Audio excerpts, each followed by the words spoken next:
오늘 하나님께서 우리에게 주시는 데살로니가전서 5장 16절에서 18절까지의 말씀을 한 목소리로 함께 봉독하시겠습니다. 항상 기뻐하라, 쉬지 말고 기도하라, 범사에 감사하라. 이것이 그리스도 예수 안에서 너희를 향하신 하나님의 뜻이니라. 아멘. 저는 오늘 이 말씀을 저는 이렇게 읽습니다. 항상 기뻐하자, 쉬지 말고 기도하자, 범사에 감사하자. 이것이 나를 향하신 하나님의 뜻이다. 그리스도 예수 안에서 나를 향하신 하나님의 뜻이다. 하나님의 뜻이라는 말이 일본어 성경에 보니까 하나님의 요구라고 그랬어요. 오늘 본문 이 데살로니가전서 5장 16절에서 18절 말씀은 아마도 기독교인들 사이에서 가장 널리 알려진 성경 말씀이 아닐까 합니다. 이 추수감사절 설교 본문으로 가장 많이 애용되는 말씀 중에 하나이기도 할 것입니다. 중요한 것은 항상 기뻐하라, 쉬지 말고 기도하라, 범사에 감사하라. 이 세 가지가 다 명령어로 되어 있다는 것입니다. 사실 기뻐하라는 것은 자발적으로 감정이 일어나야지 억지로 한다고 되는 게 아닙니다. 첫 번째로 항상 기뻐하라 이렇게 명령하십니다. 여기도 중요한 것은 항상이라는 것입니다. 예수 안 믿는 사람들도 좋은 일 있을 때는 알아서 다 기뻐합니다. 그런데 항상이라고 하는 말은 좋은 날이건 힘든 날이건 상관없이 상황을 초월해서 기뻐하라 이 말입니다. 보통 힘든 일이 아닙니다. 우리가 성경에 보면은 하나님이 쉬운 것은 명령하지 않습니다. 너 밥 많이 먹어라, 이런 것은 명령하지 않았어요. 그렇지만 하나님 명령하시는 것은 정말 간단하지만 힘든 것들, 이를테면 원수를 사랑하라, 서로 사랑하라, 이런 말이 성경에 왜 그렇게 많이 나오는지 우리가 한번 생각해 봐야 합니다. 우리가 그렇게 서로 미워하기 때문에 그런 겁니다. 항상 기뻐하라는 명령도 그 반열에 들어설 것입니다. 잘 나갈 때 기뻐하기는 쉽습니다.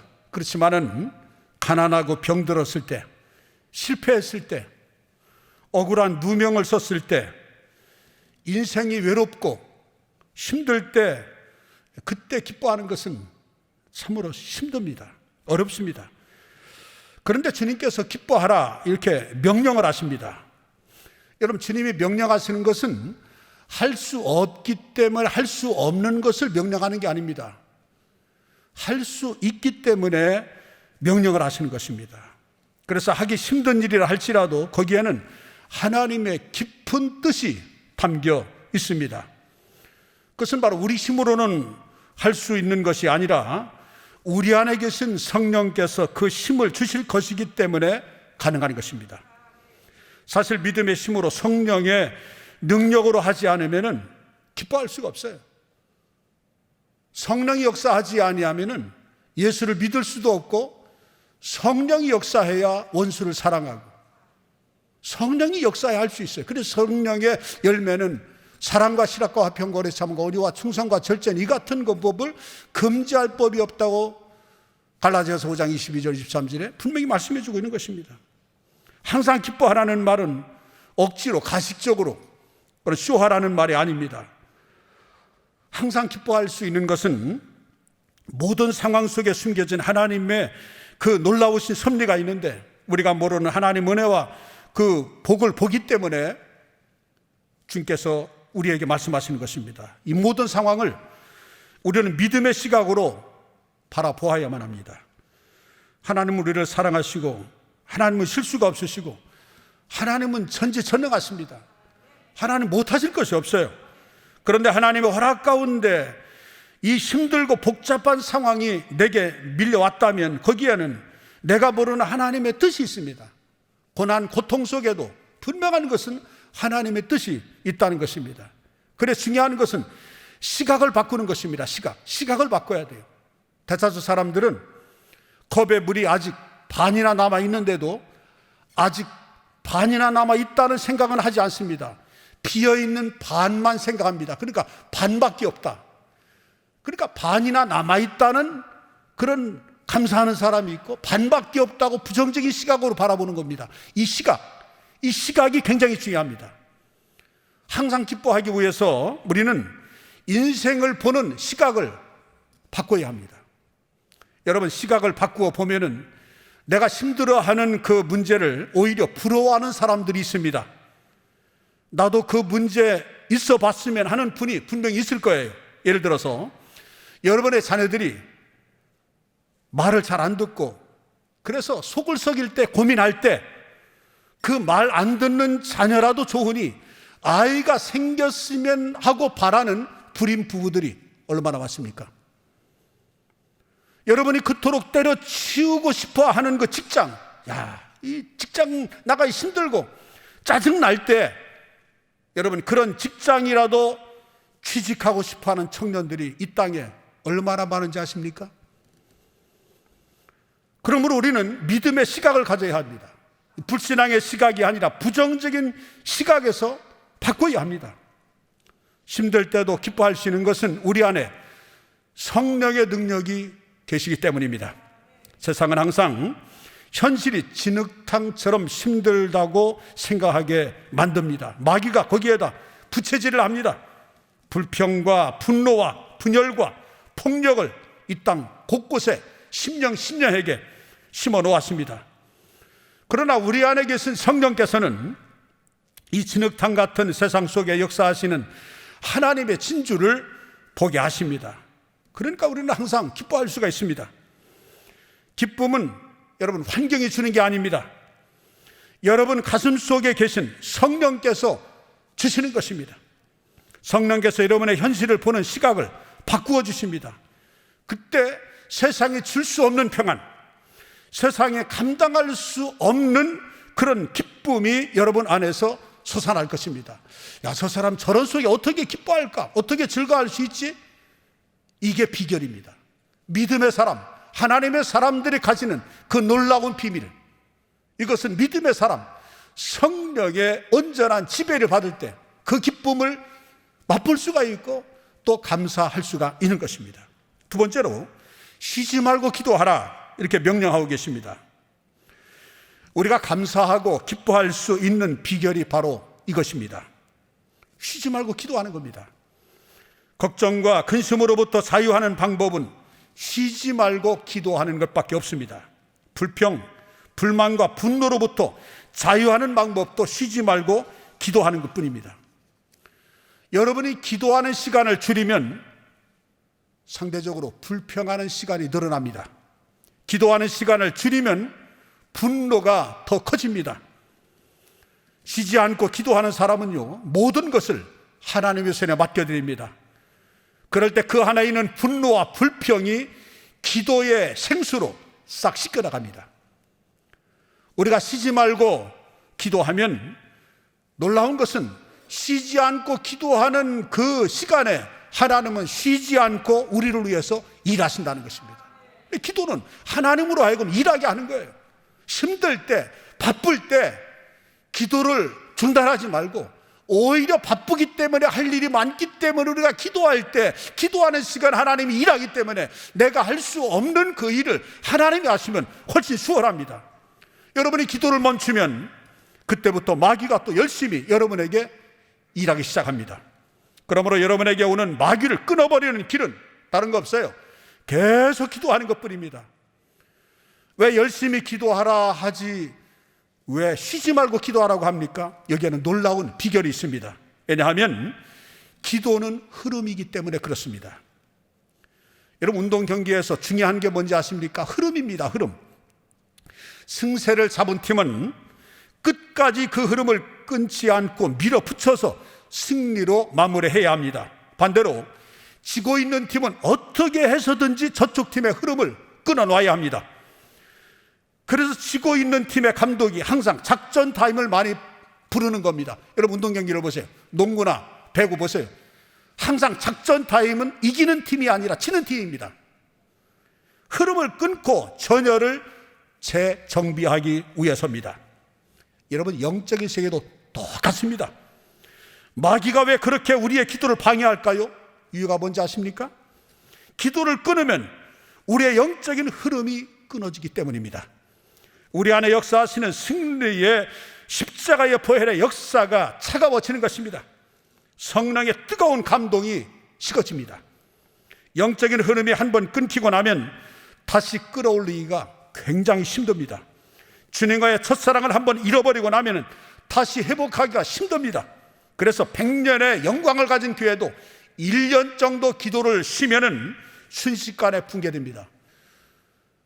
그러나 코로나 기간에 비대면으로 거리두기 하고, 그러니까 처음에 신앙생활을 시작하는 초보자도 너무 좋은 거예요. 너무 좋은 거예요. 신앙생활 안 해도 좋으니까. 여러분, 그래서 100만이 넘는 그리스도인이 감소됐다는 사실 아십니까? 수많은 교회가 문을 닫고. 여러분, 오히려 이런 팬데믹 시대에 하나님과 더 기도하고 끊임없이 줄기차게 계속 기도하면은 영적인 유익을 얻습니다. 교회가 놀라운 부흥을 합니다. 더욱더 활기가 넘치는 것입니다. 영적으로 부유해진다는 것입니다.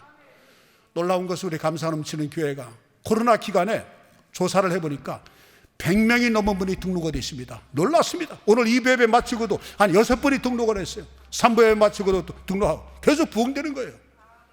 이것이 하나님의 은혜 아니겠습니까? 여러분, 기도를 끊으면 영적인 흐름이 끊어지기 때문에 사탄 마귀가 계속해서 우리를 건드리는 것입니다. 여러분, 운동선수들은요, 오프시즌에도 훈련을 계속합니다. 많이 합니다. 왜? 몸을 만들어야 하니까. 안 그러면 시즌이 시작이 됐을 때 진짜 중요한 경기에 제대로 실력 발휘를 못하기 때문입니다. 여러분, 기도 마찬가지입니다. 인생에 큰 일이 터져야 갑자기 그냥 막 밀렸던 기도 다 몰아붙이듯이 해서 하나님을 놀라게 하지 말고 꾸준히 평소에 기도하셔서 영적인 내공을 쌓아 놓으셔야 합니다.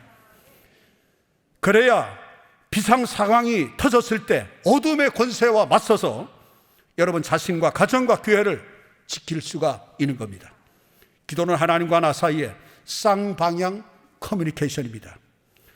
항상 연인들이 이 대화하기 위해서 움켜쥐고 있는 휴대폰 문자의 대화 참과도 같습니다. 그래서 하루에 몇 시간씩 기도하고 말고가 없어요. 그냥 숨 쉬듯이 계속하는 것입니다. 밥 먹으면서 기도하고, 운전하면서 기도하고, 걸으면서 기도하고, 학교에서 학원에서 공부하면서 기도하고, 중요한 사람과 계약 사인을 하면서도 기도하고, 대화하면서 기도하고. 이것이 쉬지 말고 기도하는 흐름을 끊지 말라, 이 말입니다. 이를 위해서 기도에 충분한 시간을 투자해야 함을 여기에서 의미해 주고 있는 것입니다. 꼭 눈을 감고 정한 시간에 기도하는 그 시간뿐만이 아니라 우리는 일상 속에서 얼마든지 영적인 안테나를 주님께 세우고 주님을 생각하면서 눈을 뜨고 걸어 다니면서도 주님 도와주세요, 주님 함께 하세요, 일이 잘 돼야 되는데, 우리는 무엇을 하면서 날마다 쉬지 말고 기도하는 그런 삶, 그 충분한 시간을 투자해야 함을 주님을 생각하면서 살아갈 것을 여기에서 말씀해 주고 있는 것입니다. 예수님과 잠깐 얘기하는 것은 안 됩니다. 굳게 결심하고 여러분 하루에 가장 좋은 시간, 가장 여유 있는 시간, 가장 방해받지 않는 그런 시간을 주님께 드려야 합니다. 하나님의 성령이 우리 영 안으로 들어와서 충만하게 우리 안에 있는 세상의 때를 씻어내고 우리 안을 충만하게 적실 수 있도록 시간을 내드리십시오. 그런데 우리가 기도 시간을 해치워버리고 중간에 막 끊어버리면 하나님의 영이 흘러 들어오는 파이프를 잘라버리는 것과 같습니다. 하나님 우리 안에 충만한 은혜를 채워주시기를 원한다면 충분한 시간을 드려야 합니다. 기도의 골방을 찾았다가 서둘러 빠져나가는 것은 하나님께 무례를 범하는 것입니다. 어떤 분은 기도 시에 휴대폰을 옆에 켜놓고 기도합니다. 그러다가 휴대폰이 울리면 곧바로 뛰어나갑니다. 어쩌자는 겁니까? 이것은 경건을 망치는 행위입니다. 기도의 자리에 더 많이 엎드려야 됩니다. 충만히 기도 시간에 머물러 있어야 합니다. 우리는 기도의 골방에도 더 많은 시간을 보내야 합니다. 우리가 항상 불만이 많고 걱정이 많은 것은 우리가 문제를 너무 열심히 생각합니다. 이런 문제에 집착하고 문제를 생각하니까 더 큰 문제가 생기는 거예요. 문제를 물론 생각 안 할 수는 없겠죠. 기도를 하게 되면 문제보다 하나님을 더 많이 생각하게 됩니다. 하나님은 그 어떤 문제보다 크신 하나님이십니다. 할렐루야. 우리가 하나님 안에서 문제를 보면은 그 어떤 문제도 우리가 해결하지 못하는 문제가 없어요. 하나님 밖에서 인간적으로 생각하니까 문제가 크게 보이고 문제 속에 염려, 근심, 걱정하면서 살아가지. 그 문제를 해결해 주시는 하나님을 향해서 기도하면은 처음에 크게 보였던 큰 문제가, 감당할 수 없는 문제가 아무것도 아닌 거예요. 우리가 하나님 안에서 문제를 보면은 어떤 문제도 해결하지 못할 문제는 없습니다. 하나님 안에서 문제를 보게 되면 문제가 없어집니다. 문제 때문에 압박받지 않습니다. 인생을 보는 눈이 달라지고 사람을 보는 눈이 달라질 것입니다. 여러분이 쉬지 않고 기도하면은 모든 상황을 이기는 감사의 능력을 갖게 될 것입니다. 세 번째로, 하나님께는 범사에 감사하라 명령하십니다. 잘해주면 세상 사람들도 감사합니다. 좋은 일 있을 때 누구나 땡큐 합니다. 그러나 하나님의 사람은 일이 안 풀릴 때, 사업이 안 될 때도, 건강이 안 좋아졌을 때에도 감사합니다. 이것은 모든 사건이 우연히 일어나지 않는 것을 알고 모든 사건 속에 역사하신 하나님을 믿기 때문입니다. 그러니까 범사에 감사할 수 있는 것입니다. 여러분, 감사에도 현재 진행형 감사가 있고 과거를 해석하는 감사, 그리고 미래를 바라보는 감사가 있습니다. 먼저 현재 진행형 감사는 지금 내게 일어나고 있는 모든 일들 속에 하나님이 역사하고 계심을 인정하는 겁니다. 여러분의 현실 속에 일어나고 있는 모든 일, 지금 읽고 있는 책, 일어나고 있는 사건 모두가 하나님의 선물인 것을 기억하십시오. 그래서 모든 상황 속에 하나님께 감사하는 것입니다. 내 기분에 맞고 안 맞고, 내가 원하고 안 원하고, 그가 상관이 없어요. 그 자체를 우리는 기뻐하는 거예요. 감사하는 거예요. 왜? 우리가 하나님을 생각하면 하나님 안에서 어떤 문제가 해결이 안 되겠습니까? 이 범사에 감사한다는 말은 동시에 우리의 과거에 일어난 모든 사건들로 인해 하나님께 감사하는 것입니다. 감사하는 사람은 과거를 은혜의 시각으로 해석합니다. 그러니까 과거의 노예가 되질 않아요. 과거에 잡히질 않는 거예요. 정신병의 대부분은 우리가 과거의 상처에서 벗어나지 못하기 때문에 오는 트라우마입니다. 여러분, 요셉의 경우도 트라우마가 있었죠. 10대 한창 감수성이 예민한 나이에 형들한테 배신당해서 노예로 팔렸으니까 요셉이 그때부터 얼마나 트라우마가 크겠습니까? 어떤 인간을 믿겠습니까? 그러나 그는 나중에 자기를 팔아넘긴 형들을 만났을 때 복수하지 않았습니다. 오히려 형들의 배신을 통해서 하나님께서 그를 애굽으로 보내시고 애굽의 총리가 되게 하셔서 이 하나님의 역사를 이루게 하신 하나님의 거대한 이 대하 구원의 드라마일 뿐이라고 그렇게 해석을 합니다. 그리고 형들을 넓은 마음으로 용서합니다. 축복을 합니다. 이거 선포를 합니다. 영성은 해석하는 것입니다. 내게 일어나는 그 슬프고 나쁜 일도 하나님의 놀라운 은총과 은혜의 드라마라고 하는 것을 인정할 때 우리는 과거로부터 자유할 수가 있습니다. 그때 여러분은 축복의 미래를 열 수가 있습니다. 또한 이 감사는 미래지향적입니다. 성경에서 감사를 이야기할 때 많은 경우 아직 이루어지지 않은 일에 대해서 감사하는 그 감사가 참 의외로 많습니다. 예를 들어서 예수님이 오병이어를 들고 물고기 2마리와 보리떡 5개를 들고 기도했을 때 예수님이 오병이어를 가지고 하늘으로 축사했는데, 축사했다는 얘기는 감사했다는 것입니다. 그 감사할 때는 아직 5,000명을 먹일 만한 음식이 만들어지지 않았을 때입니다. 아무것도 없는 상태예요. 빈들이고 한 5천 명 이상이 지금 아직 허기진 상태에서 지금 앉아 있습니다. 예수님께 들려지는 것은 어린 아이의 한 끼의 양식일 뿐입니다. 그러나 예수님은 미리 감사합니다. 그리고 나누어지니까 5천 명이 배불리 먹고도 12광주리가 남는 기적이 일어났어요. 나사로 무덤에서도 먼저 예수님은 하나님께 감사했습니다. 나사로가 살아났습니다. 여러분, 일이 이루어진 다음에 감사하는 것, 그것은 과학이지 믿음이 아닙니다. 믿음의 감사는 아직 이루어지지 않은 일을 놓고 감사하는 것입니다. 믿음의 사람들이 다 그랬어요. 다니엘이 그랬고, 다윗이 그랬고, 하박국이 그랬고, 신약에 와서 사도 바울이 그랬습니다. 여러분, 그래서 갓난 아이를 놓고 이 아이를 통해 이 시대에 다니엘로 만드실 하나님의 역사를 미리 선포하십시오. 그리고 비전을 아이들에게 심어주십시오. 꿈을 심어주세요. 절대로 부정적인 얘기하지 마십시오. 제가 예를 들지도 않겠습니다. 좀 문제가 있어도 이 아이는 큰 일을 할 녀석이야 라고 자꾸 꿈을 심어주십시오. 비전을 심어주시길 바랍니다.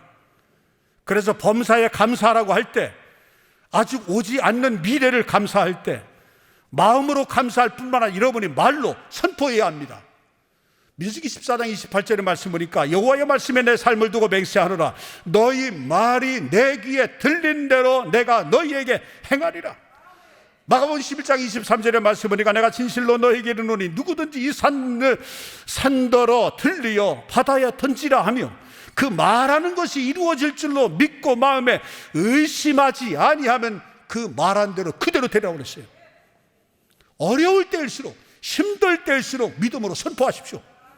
하나님은 언제나 어제든지 오늘이나 내일이나 영원토록 감사하는 자를 살려주십니다. 항상 기뻐하고 쉬지 말고 기도하고 범사에 감사하는 이 세 가지를 한 패키지로 묶어서 생각해야 합니다. 감사할 수 있는 능력이 항상 기뻐하고 쉬지 말고 기도하는 데서 오기 때문입니다. 이것이 꼭 이 산발이 세 다리와 똑같습니다. 하나가 없어지면 다른 것도 결코 설 수가 없습니다. 특히 항상 기뻐하고 쉬지 말고 기도하라는 말씀 끝에 범사에 감사하라는 명령이 붙여진 이유가 있습니다. 항상 기뻐하고 쉬지 말고 기도하는 그 영성이 범사에 감사할 수 있는 영적인 내공을 쌓아준다는 뜻입니다. 그게 결론입니다. 어떤 상황 속에서도 하나님의 역사를 믿고 믿음으로 기뻐하는 사람은, 어떤 상황 속에서도 항상 쉬지 말고 기도하는 훈련이 된 사람은 범사에 감사하는 것이 어렵지가 않아요. 상황이 힘들 때 우리의 옛사람은 불평하라고 부추기고 원망하라고 부추기지만 우리가 그것을 영적인 결단으로 떨쳐버리면 오히려 기뻐하고 감사할 수 있습니다. 우리 안에 계신 성령께서 그렇게 분명히 역사하실 것이기 때문입니다. 그러면 하늘의 위로와 은혜와 능력을 누리게 되고, 그때 하나님께서는 세상이 모르는 황무지가 변하여 옥토가 되는 역사를 우리에게 보여주실 것입니다. 사랑하는 성도 여러분, 하나님의 나라는 항상 호경기입니다. 불경기가 없습니다. 이 땅에는 불경기가 올지라도 좋으신 하나님은 하나님의 사람들을 항상 붙들고 계십니다. 어떤 상황 속에서도 결코 절망하지 마십시오. 시편 48장 14절의 말씀에 보면은 이 하나님은 영원히 우리 하나님이시니 그가 우리를 죽을 때까지 인도하시리로다. 시편 55장 22절에는 말씀 보니까 내 짐을 여호와께 맡기라. 그가 너를 붙드시고 의인의 요동함을 영원히 허락하지 아니하시리로다. 믿음의 사람의 요지부동이야지 흔들리는 것을 원치 않습니다. 그러므로 믿음의 사람들은 항상 기뻐하고 쉬지 말고 기도하고 범사에 감사하는 것입니다. 여러분, 이것이 그리스도 예수 안에서 너희를 향하신 하나님의 뜻입니다. 그렇습니다. 항상 기뻐하고 쉬지 말고 기도하고 범사에 감사하는 이 세 가지가 우리를 향하신, 여러분들을 향하신 하나님의 뜻이라는 것입니다.